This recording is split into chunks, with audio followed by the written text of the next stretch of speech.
దేవునికి స్తోత్రం. అందరికీ మరణాత. దేవుడు మనకు అనుగ్రహించిన ఈ ప్రాముఖ్యమైన సమయంలో దేవుని వాక్యాన్ని ధ్యానించుకుందాం. ముందుగా వాక్య భాగాన్ని చదువుకుందాము.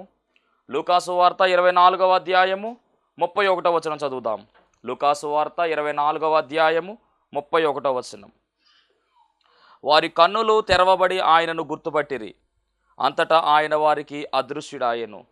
మహాపరిశుద్ధుడా, మహాగణుడా, మహిమగల దేవ, ప్రేమాస్వరూపి, దయగల యేసు క్రీస్తు ప్రభువా, నీ ఘనమైన నామానికి వందనాలు, స్తోత్రాలు, స్తుతులు చెల్లించుకుంటూ ఉన్నాము. శ్రేష్టమైనటువంటి సమయంలో ప్రభువా, నీ శ్రేష్టమైనటువంటి వాక్కును వినాలని నీ బిడ్డలను మేము వేచి ఉన్నాము, నిలిచి ఉన్నాము. తండ్రి, మీకు వందనాలు.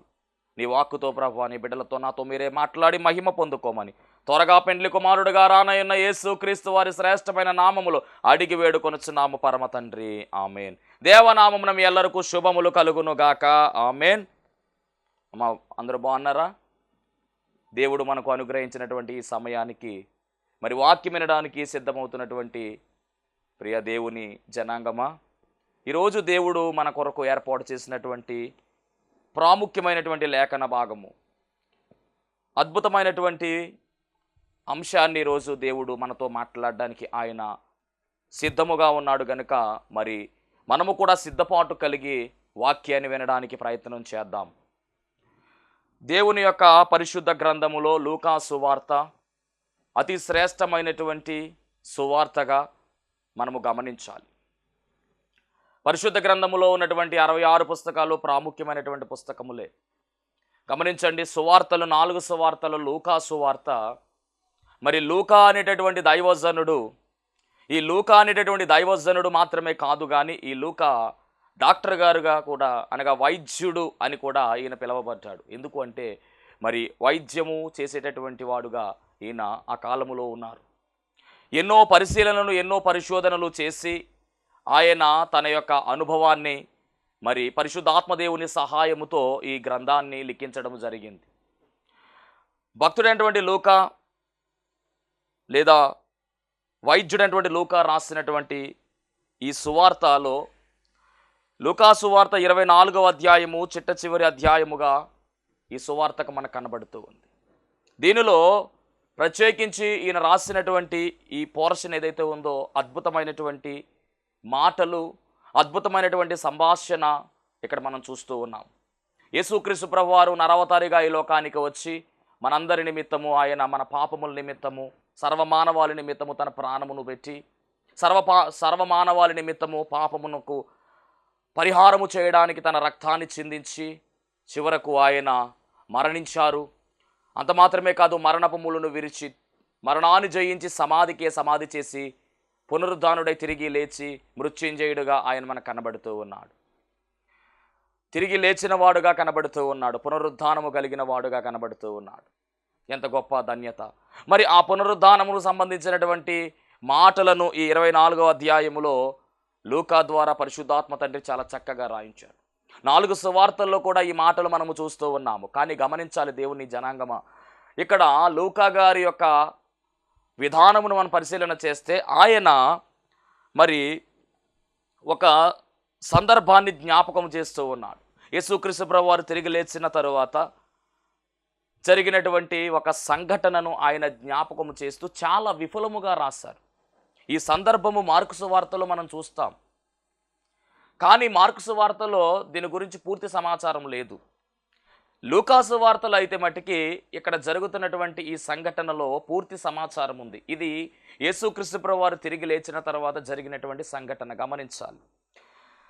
మరి ఇక్కడ రాయబడినటువంటి ఈ వచనాన్ని మనము చదివినటువంటి మూల వచనాన్ని పరిశీలన చేస్తే 24వ అధ్యాయము లూకా సువార్త 31వ వచనము. వారి కన్నులు తెరవబడి ఆయనను గుర్తుపట్టిరి. అంతటా ఆయన వారికి అదృశ్యుడాయెను. ఎవరి కన్నులు తెరవబడ్డాయి అంటే ఇక్కడ గమనించాలి, మూయబడినటువంటి కన్నులు తెరవబడినట్టుగా ఈ వచనములో మనము చూస్తూ ఉన్నాం. అంటే కన్నులు తెరవబడ్డాయి అంటే అంతకుముందు కన్నులు ఎలాగున్నాయంటే మూయబడి ఉన్నవి.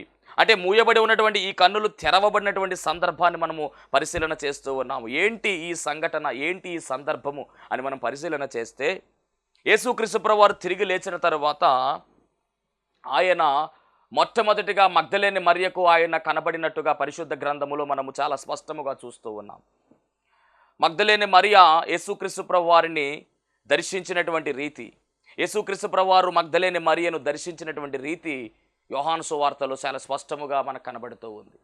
ఆయన మొదట లేచిన తరువాత మగ్దలేని మరియకు కనబడినట్టుగా కూడా మార్కు సువార్తలో చాలా స్పష్టముగా మార్కు భక్తుడు మరి రాస్తూ ఉన్నారు. చదువుకుందాం ఆ మాట. మార్కు సువార్త 16వ అధ్యాయము 9వ వచనాన్ని చూసినట్లయితే, ఆదివారము తెల్లవారినప్పుడు యేసు లేచి తాను 7 దయ్యములను వెళ్ళగొట్టిన మగ్దలేని మరియకు మొదట కనబడెను. ఎంత అద్భుతమైనటువంటి మాట ఇది. చాలా క్లియర్గా రాసేశాడు. మొట్టమొదటిగా ప్రపంచంలో ఎంతోమంది ఉన్నారు. ప్రపంచంలో ఎంతోమంది ఉన్నప్పటికీ కూడా ఆయన పునరుద్ధాన ప్రత్యక్షత మొట్టమొదటిగా ఎవరికి లభించిందంటే ఒక స్త్రీమూర్తికి లభించింది. ఆమె ఎవరు అంటే మగ్దలేని మరియ. తరువాత మనం గమనించినట్లయితే కనుక కొంతమంది స్త్రీలకు ఆయన కనబడినట్టుగా పరిశుద్ధ గ్రంథములో మనము చూస్తూ ఉన్నాం. ఎంత అద్భుతమైనటువంటి విషయం ఇది. తరువాత ఆ క్రమములోనే మరి మూడవదిగా ఎమ్మయి అనేటటువంటి ప్రాంతానికి వెళుతున్నటువంటి 2 శిష్యులకు ఆయన కనబడినట్టుగా 12వ వచనం చదివితే మనకు తెలుస్తూ ఉంది. మార్కు సువార్త 16వ అధ్యాయం 12వ వచనం. ఆ తరువాత వారిలో 2 ఒక పల్లెటూరికి నడిచిపోవచ్చుండగా ఆయన మారు రూపము గలవాడై వారికి ప్రత్యక్షమాయెను అని రాయబడింది. అంటే పల్లెటూరుకు వెళ్ళిపోతున్నటువంటి 2 శిష్యులకు ఆయన కనపడ్డారు. ఏమిటా పల్లెటూరు అంటే కనుక ఆ ఊరి ప్రాంతము పేరు మనము గమనిస్తే దీని గురించి ఈ జరిగినటువంటి ఈ సంఘటన గురించి లూకా భక్తుడు చాలా స్పష్టముగా వివరణ ఇచ్చారు. ఆ ఊరు పేరు ఏమిటంటే ఎమ్మయి అనేటటువంటి ప్రాంతం, అది ఎమ్మయి అనేటటువంటి గ్రామం, అది ఎమ్మయి అనేటటువంటి పల్లెటూరుకి 2 శిష్యులు వెళుతున్నారు. ఈ సంఘటన ఈరోజు మనము ధ్యానించవలసిన వారమై ఉన్నాం. యేసుక్రీస్తు ప్రభువారు తాను ప్రత్యక్షపరచుకున్నటువంటి సందర్భాలు పరిశుద్ధ గ్రంథములో కనబడుతూ ఉన్నాయి. ఆయన పునరుద్ధానుడైన తరువాత 40 దినములు ఆయన భూసంచారము చేసినట్టుగా పరిశుద్ధ గ్రంథములో మనము చూస్తూ ఉన్నాం. ఈస్టర్ దినం మొదలుకొని ఆయన మరి పెంతుకోస్తు దినము వరకు కూడా, ముందు రోజు వరకు కూడా, అనగా దాదాపుగా మరి ఆయన మరి తాను ప్రత్యక్షపరచుకుంటూ ముందుకు సాగినటువంటి చరిత్ర పరిశుద్ధ గ్రంథంలో రాయబడింది. గమనించండి దేవుని జనాంగమా, ఈస్టర్ పండగ మొదలుకొని మరి ఆయన ఆరోహణమయ్యేటటువంటి ఆ సమయం వరకు కూడా, అనగా దాదాపుగా 40 దినములు ఆయన మరి భూసంచారము చేసి 11 సార్లు మరి ఆయా రీతిలుగా శిష్యులకు అలాగే ఆయా భక్తులకు ఆయన తాను ప్రత్యక్షపరుచుకున్నాడు. 11 మారులు కనపడినట్టుగా పరిశుద్ధ గ్రంథములో మనము లెక్కించగలుగుతూ ఉన్నాం. మరి ఆ సందర్భములో మనము చూసినట్లయితే మొదటగా మగ్దలేని మరియకు, రెండవసారి మరి కొంతమంది స్త్రీలకు ఆయన కనపడినట్టుగా, మూడవసారి ఆయన కనపడింది ఎవరికి అంటే కనుక 2 శిష్యులు ఎమ్మయి అనేటటువంటి ప్రాంతానికి వెళ్ళిపోతూ ఉంటే వారితో నడిచి వెళుతూ మాట్లాడి వారికి ప్రత్యక్షమైనటువంటి సందర్భము ఈరోజు మనము ధ్యానిస్తూ ఉన్నాం. దేవునికి మహిమ కలుగునుగాక. ఎందుకు ఇది ఎంత ప్రాముఖ్యమైనటువంటి సందర్భము అంటే నేను చెబుతూ ఉంటే మీకు క్లియర్గా అర్థమవుతుంది. బైబిల్ గ్రంథములో ఒక అద్భుతమైనటువంటి సంఘటనగా ఇది మరి రూపొందించబడింది. గమనిద్దాము. ఈ సందర్భం మనం చూసినట్లయితే కనుక మరి అత్యంత మనోహరమైనదిగా కనబడుతున్నటువంటి సందర్భము.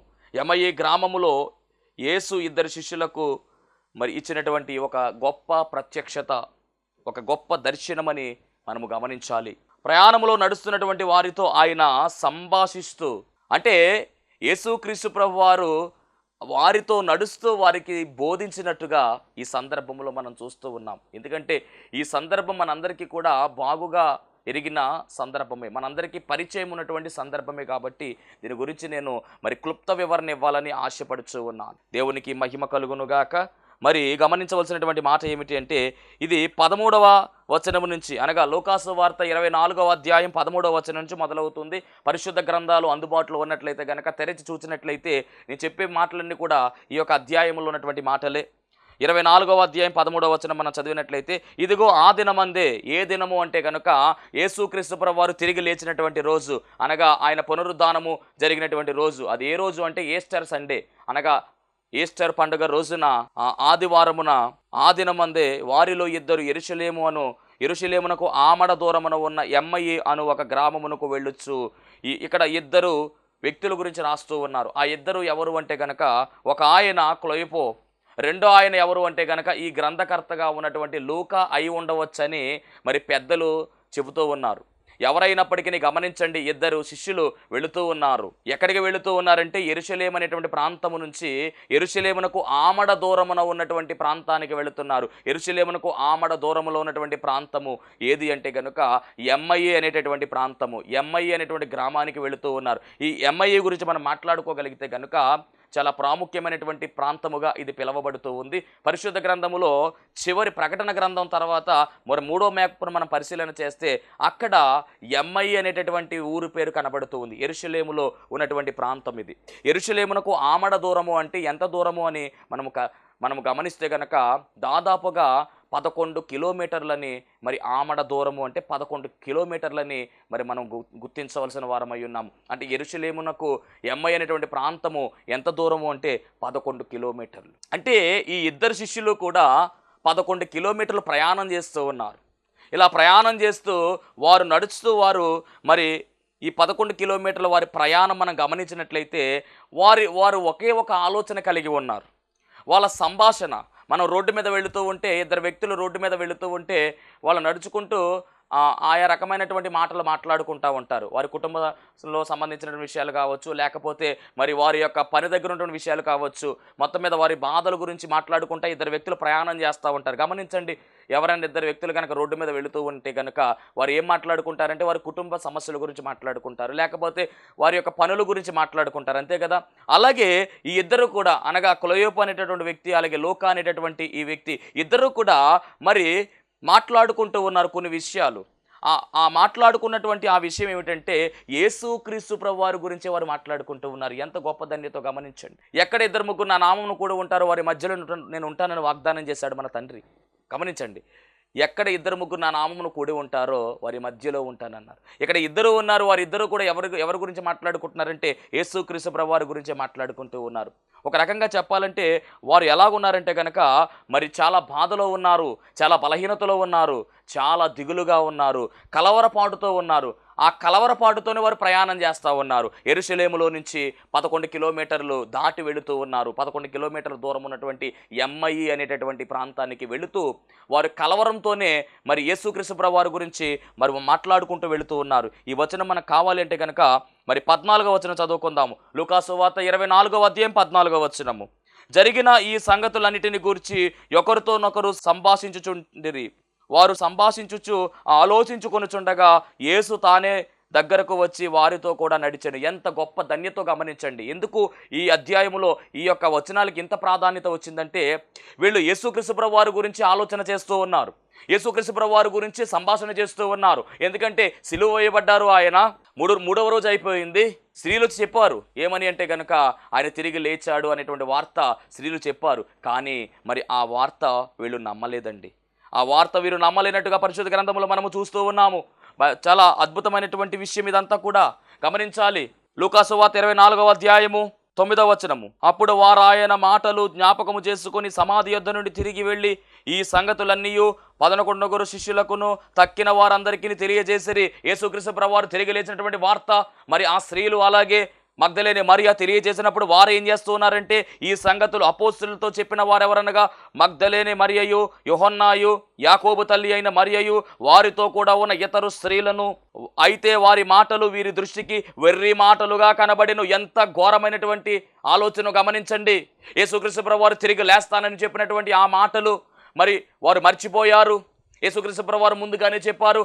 ఆయన శరీరముతో ఉండగానే, ఆయన ప్రాణముతో ఉండగానే, ఆయన ఇంకను శిలువ మరణము పొందకుండా ఉన్నప్పుడే ముందుగానే ఆయన చెప్పిన మాట ఏమిటంటే ఇదిగో నేను శిలువ వేయబడతాను, నన్ను కొరడాలతో కొడతారు, మనుష్య కుమారుడు శిలువకు అప్పగించబడతాడు, కొరడాలతో కొట్టబడతాడు, అయినప్పటికీ మరణించినప్పటికీ తిరిగి లేస్తాను అనేటువంటి మాట, మూడవ దినమున తిరిగి నేను లేస్తాను అని ఆయనే స్పష్టముగా తెలియజేశాడు.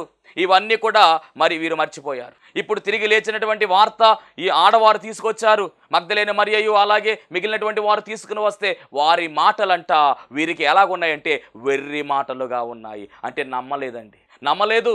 యేసుక్రీస్తు ప్రభువారు తిరిగి లేచారనేటువంటి మాట వారికి మరి నమ్మకము కలిగించడం లేదు, నమ్మలేదు. విస్మయం ఉందారు.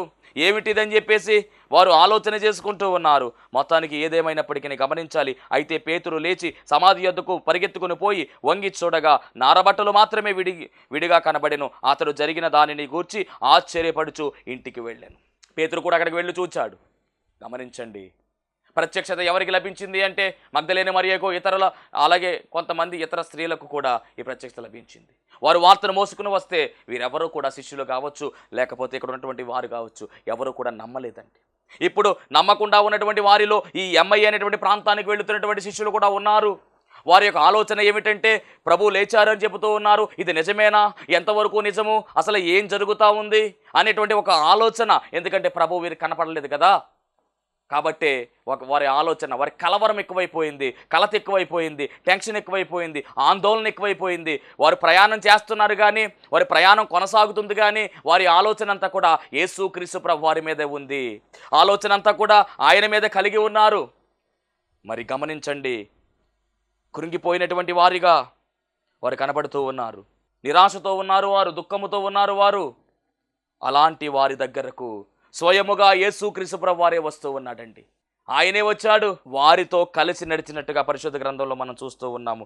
ఎంత గొప్ప ధన్యతో ఇది. యేసుక్రీస్తు ప్రభు వారు వారితో కలిసి నడిచాడు. ఎక్కడ దాకా నడిచాడు అంటే కనుక వారు వెళ్ళవలసినటువంటి గమ్యం వరకు నడిచాడు. నడవడం మాత్రమే కాదండి, వారిని నడిపించేవాడుగా కనబడుతూ ఉన్నాడు.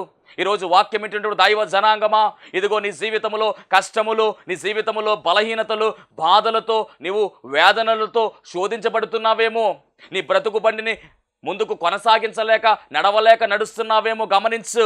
నీవు యేసుక్రీస్తు ప్రభు వారిని మాత్రమే తలంచుకుంటూ, ఆయన మాత్రమే ఆలోచన చేస్తూ, ఆయన మాటలను ధ్యానిస్తూ నీ ప్రయాణాన్ని కొనసాగిస్తూ ఉంటే, ఇదిగో నీ ప్రయాణం ఎలాగుంటుందంటే, నీ నడక ఎలా ఉంటుందంటే ఖచ్చితముగా ఆయన నిన్ను నడిపిస్తాడు. నిన్ను నడిపించేవాడుగా ఆయన కనబడుతూ ఉన్నాడు. నీ నడక ఎలా ఉంటుందంటే కనుక అద్భుతముగా ఉంటుంది.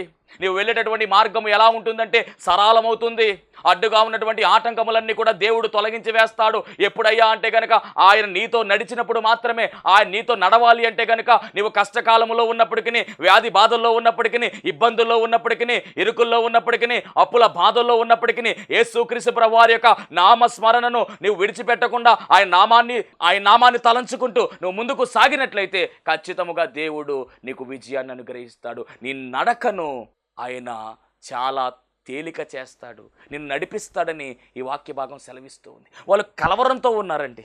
వాళ్ళు ఏది నమ్మాలో, ఏది సత్యమో గ్రహించుకున్నటువంటి విధానంలో వారు ఉన్నారు. అయినప్పటికీ కూడా వారి తలంపంతా కూడా ఎక్కడ ఉందంటే యేసుక్రీస్తు ప్రభు వారి గురించి ఉంది.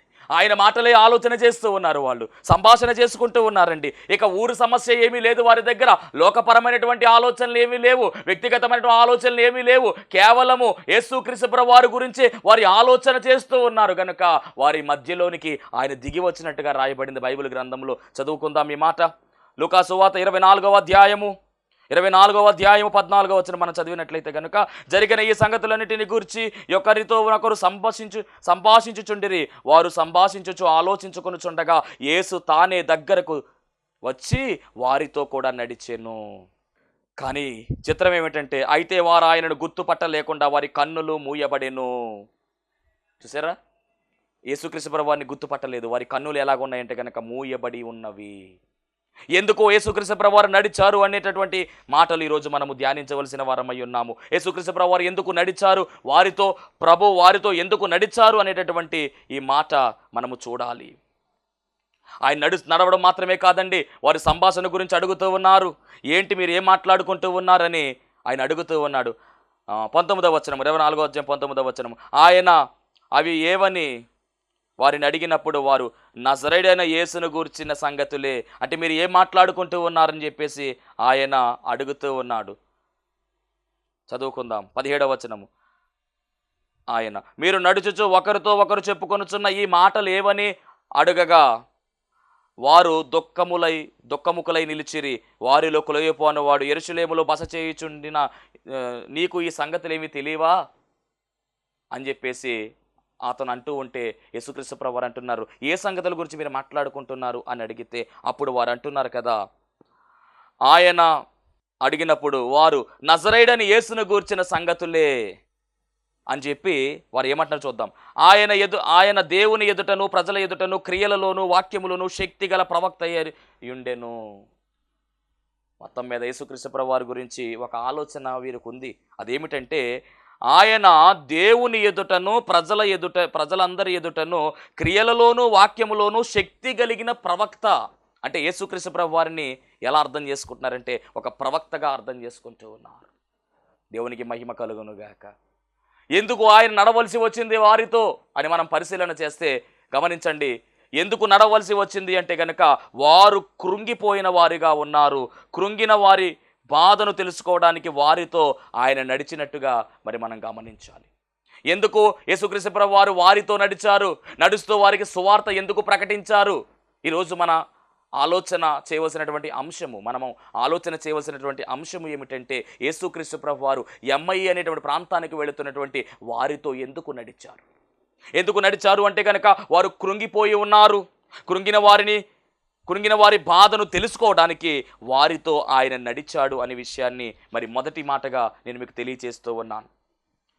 ఆయన మరి 13వ వచనం చూస్తే 13వ వచనం 24:13 ఇదిగో ఆ దినమందే వారిలో ఇద్దరు యెరూషలేమునకు ఆమడ దూరమున ఉన్న ఎమ్మయి అను గ్రామమునకు వెళ్ళొచ్చు.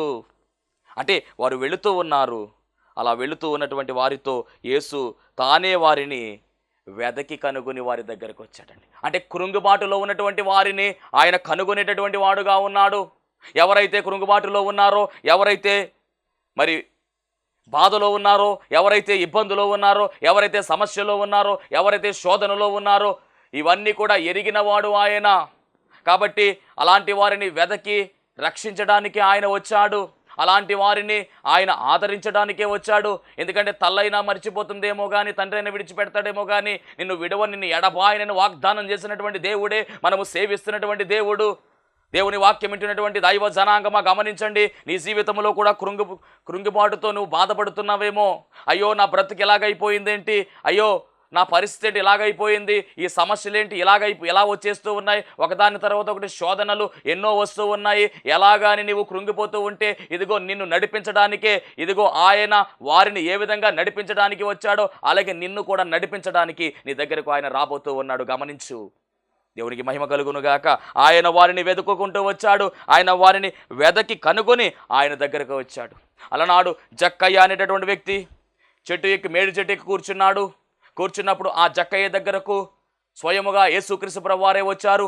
ఎందుకంటే జక్కయ్యను వెదకి రక్షించడానికి ఆయన వచ్చినట్టుగా మనం చూస్తూ ఉన్నాము. అంత మాత్రమే కాదు, సమరయ అనేటటువంటి ప్రాంతానికి కూడా ఆయన పనిగట్టుకుని వెళ్ళాడు. అంటే కనుక సమరయ స్త్రీ అనేటటువంటి ఆమెను ఆయన వెళ్ళినట్టుగా. అంత మాత్రమే కాదు, ఆమె ద్వారా ఆ ప్రాంతం వారందరూ కూడా రక్షణలోనికి రావడానికి మరి ఆయన కార్యము చేసినట్టుగా మనం చూస్తూ ఉన్నాము. అంటే వెదకి రక్షించేవాడై ఉన్నాడు.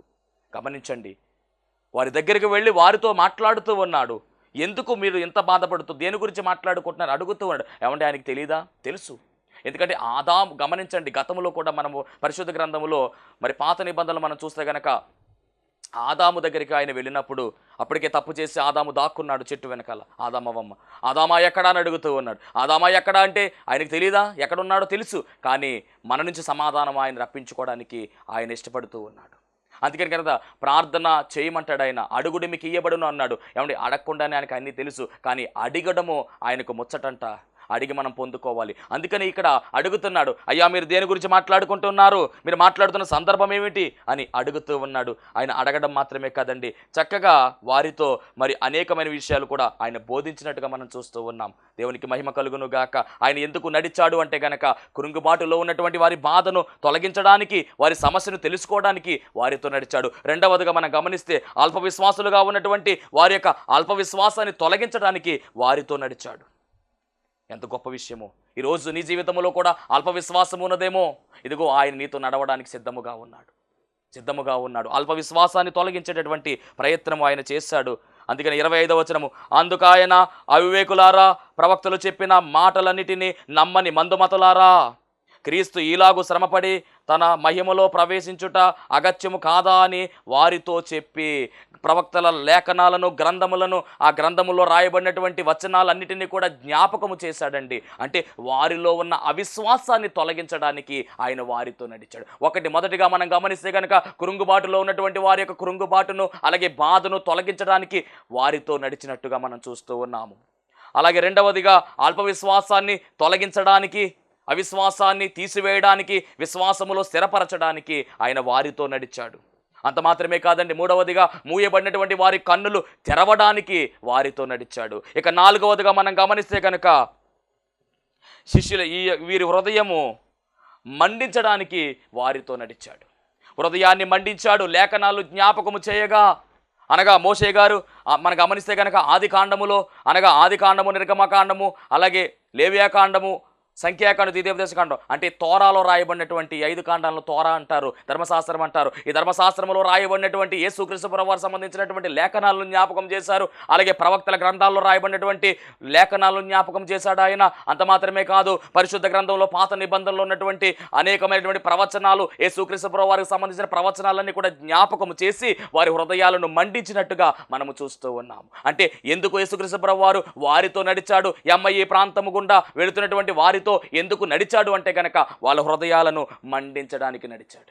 దేనితో మండించాడంటే లేఖనాలతో మండించాడు. దేనితో మండించాడంటే దేవుని వాక్యముతో మండించాడు. మొత్తానికి ఏమి జరిగింది అంటే గనక ఐదవది, ఎందుకు ఆయన మరి వారితో నడిచాడంటే తన్ను తాను ప్రత్యక్షపరచుకోవడానికి నడిచాడు. అద్భుతమైనటువంటి ప్రత్యక్షత వారికి లభించింది. అప్పుడు వారు అనుకుంటున్నారు, ఇదిగో నజరేయుడైనటువంటి యేసుక్రీస్తు ప్రభువు వారు తిరిగి లేచారు అని వారు గ్రహించుకున్నారు. అంత మాత్రమే కాదండి, ఈ వార్తను పట్టుకొచ్చి శిష్యులకు మరలా వారు తెలియజేసినట్టుగా మనము చూస్తూ ఉన్నాం. ఎంత గొప్ప చరిత్ర అండి ఇది. నడుస్తూ బోధ చేసి వారిని మార్చినట్టుగా మనం చూస్తూ ఉన్నాం. ఈరోజు యేసుక్రీస్తు ప్రభువారు మనతో నడవాలి, యేసుక్రీస్తు ప్రభువారితో మనము నడవాలి, ఆయన మనతో నడవాలి, మనము ఆయనతో నడవాలి. హానోకు దేవునితో నడిచి పరలోకములోనికి చేర్చబడ్డాడు. అలాగే మనము కూడా యేసుక్రీస్తు ప్రభువారితో మనము నడవాలి, ఆయన మనతో ఉండాలి. అలా ఉండాలి అంటే నిరంతరము కూడా యేసు నామస్మరణ మనము చేయాలి. నిరంతరము కూడా ఆయన నామాన్ని మనము కలిగిన వారమై నిరంతరము కూడా ఆయన గణపరుస్తూ నిరంతరము ఆయన స్తుతిస్తూ మనం ముందుకు సాగినట్లయితే దేవుడు ఖచ్చితంగా మనతో నడిచేటటువంటి దేవుడై ఉన్నాడు, మనల్ని నడిపించే దేవుడై ఉన్నాడు. అట్టి ధన్యత భాగ్యము దేవదేవుడు మనందరికీ అనుగ్రహించును గాక. ఆమెన్. మహోన్నతానికి వందనాలు, స్తోత్రాలు. పెద్దబడినటువంటి వాక్యము ద్వారా రావాల్సిన దీవెనలు సమృద్ధిగా నీ బిడ్డలకు మాకును దయచేసి, ఇదిగో నాయన నీ అడుగు జాడల్లో మేము నడవడానికి సహాయము దయచేయమని, మమ్మల్ని నడిపించి మీరే మహిమ పొందుకోమని త్వరగా పెండ్లి కుమారుడుగా రానయ్యన్న యేసుక్రీస్తు వారి నామములు అడిగి వేడుకొనిచున్నాము పరమ తండ్రి. ఆమెన్. దేవనామమున మీ ఎల్లరకు శుభములు కలుగును గాక. ఆమెన్. అందరికీ మరణాత. దేవునికి స్తోత్రం. అందరికీ వందన మరణ తెలియజేస్తున్నాను. మరణాత మహిమస్వరం అనే ఆధ్యాత్మిక కార్యక్రమాన్ని వీక్షిస్తున్న మీ అందరికీ కూడా మరొక పర్యాయము ప్రభు పేర వందన మరణ తెలియజేస్తూ ఉన్నాను. మరి ఈ కార్యక్రమము ఎంతో ఆశీర్వాదంగా ఉందని, ఈ కార్యక్రమం ద్వారా ఎన్నో మేళ్లు పొందుకున్నామని మరి మీరు అందరూ కూడా ఫోన్ కాల్ చేస్తూ ఉన్నారు. చాలా సంతోషము. ఎన్నో అద్భుత ఆశ్చర్యకార్యాలు దేవాదేవుడు ఈ కార్యక్రమం ద్వారా జరిగిస్తూ ఉన్నారు. దేవుని నామమునికి మహిమ కలుగునుగాక. మరి మీరు చూస్తున్నటువంటి ఈ యొక్క షెడ్ గురించి గతంలో మీకు చెప్పడం జరిగింది. యజమానుడు మరి దీన్ని బేరం పెట్టారని చెప్పేసి, దీన్ని తీసుకుంటే ఇక్కడ ఆరాధన జరుగుతుంది, లేకపోతే మనం బయటికి వెళ్ళాలనేటువంటి పరిస్థితిని మీకు చెప్పినందుకు చాలామంది మరి సహకరించారు. కొంతమంది మరి అమౌంట్ పంపించడం జరిగింది, అలాగే ప్రార్థన చేయడం జరిగింది. దేవుని మహాకృపను బట్టి పంపించినటువంటి కొంత అమౌంట్ మరి యజమానుడికి కట్టడం జరిగింది. ఇంకా చాలా అమౌంట్ మనము వారికి ఇవ్వాల్సి ఉంది. కనుక మరి ఈ కార్యక్రమాన్ని వీక్షిస్తున్నటువంటి మీకు ఎవరికైనా కనుక ప్రేరేపణ కలిగినట్లయితే కనుక మరి మీ వంతు సహకారాన్ని అందించండి. ఈ దేని సేవకునికి మీ యొక్క సహకారం అందించి ఈ సేవను మరి ముందుకు వెళ్ళేలాగా సహకరించవలసిందిగా ప్రభు పేరు తెలియజేస్తూ ఉన్నాను. మీకు ఎవరికైనా కనుక మరి ప్రేరేపణ కలిగినట్లయితే కనుక స్క్రీన్ మీద కనపడుతున్నటువంటి ఆ నెంబర్కి ఫోన్పే చేయండి, లేదా ఫోన్ చేసినట్లయితే కనుక నేనే స్వయంగా మాట్లాడతాను. మీ సహకారాన్ని అందించండి. ప్రభు పనిలో మీరు కూడా పాలి భాగస్తులు కావాల్సిందిగా ప్రభు పేరు తెలియజేస్తున్నాను. అందరికీ మరణాత.